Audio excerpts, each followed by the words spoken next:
बिस्मिल्लाहिर्रहमानिर्रहीम। अस्सलाम वालेकुम। पाकिस्तान लर्निंग एकेडमी से हम टॉपिक पढ़ रहे थे टाइट्रेशन का पहला हिस्सा मैं अपलोड कर चुकी हूँ। अब ये सेकंड पार्ट है। वहाँ पे हमने दो टाइप्स पढ़ी थी, एसिड बेस और उसके अलावा कम्प्लेक्सोमेट्रिक। आज जो हम पढ़ेंगे वो है प्रेसिपिटेशन और इसके बाद रिडॉक्स। ये टोटल 4 टाइप्स होती हैं। तो कल हम पहले इसी में हमने 2 पढ़ी हैं, अब हम 2 पढ़ेंगे।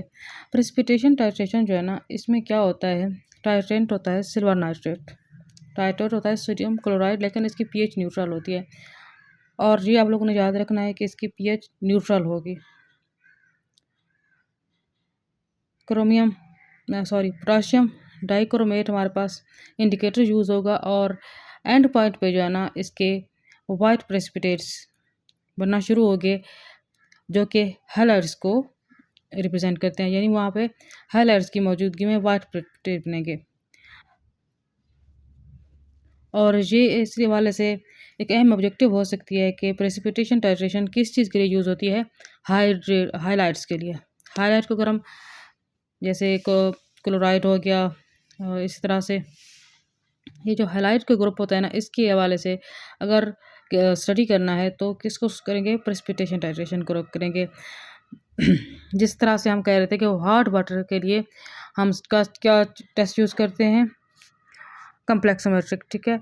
तो यहाँ पे अगर हम बात करें हाइलाइट्स के लिए तो यहाँ पे प्रेसिपिटेशन टाइट्रेशन यूज़ करेगा। एक अहम ऑब्जेक्टिव ये हो सकती है कि कौन सा ऐसा हाइलाइट होगा जो जिसके लिए हम प्रेसिपिटेशन टाइट्रेशन यूज़ नहीं करेंगे, तो वह आयोडाइड।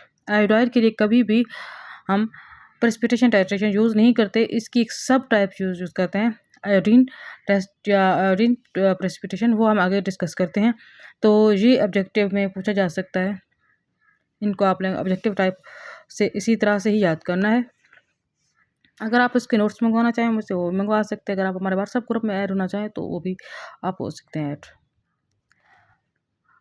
ओके, हमारा फोर्थ जो हमारा टाइप है टाइट्रेशन की है वो है रिडॉक्स। रिडॉक्स के अंदर जो टाइट्रेंट यूज़ होगा वो कैमोनोफोर होगा और इसका कलर क्या होता है, पर्पल होता है।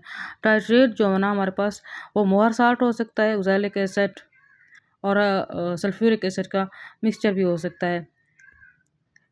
अब इंडिकेटर में जो है ना, ये जो कैमोनोफोर है ये सेल्फ इंडिकेटर होता है, यानी टाइट्रेंट ही हमारे पास क्या होता है, वही इंडिकेटर होता है। इसको हम सेल्फ इंडिकेटर कहते हैं। और ये ऑब्जेक्टिव के हवाले से इस तरह से पूछा जा सकता है कि अगर आप रिडॉक्स टाइट्रेशन को ले रहे हैं तो उसके अंदर कौन सा इंडिकेटर यूज़ होता है या कौन सी इंडिकेटर उसकी कौन सी टाइप यूज़ होती है, तो वो सेल्फ इंडिकेटर। और इसमें क्या होगा, हम पहले बात कर रहे थे कि कैमोनोफोर का जो कलर होता है वो पर्पल होता है, तो पर्पल से लाइट पिंक हो जाएगा। लेकिन अगर ऑक्सैलिक मोहर साल्ट की मौजूदगी में क्या होगा, पर्पल से लाइट पिंक हो जाएगा। अगर ऑक्सैलिक एसिड वगैरह ये चीज़ें यूज़ हो रही हैं तो इसमें जो है ना स्टार्च को भी यूज़ किया जा सकता है, उसका क्या होगा, कलरलेस हो जाएगा।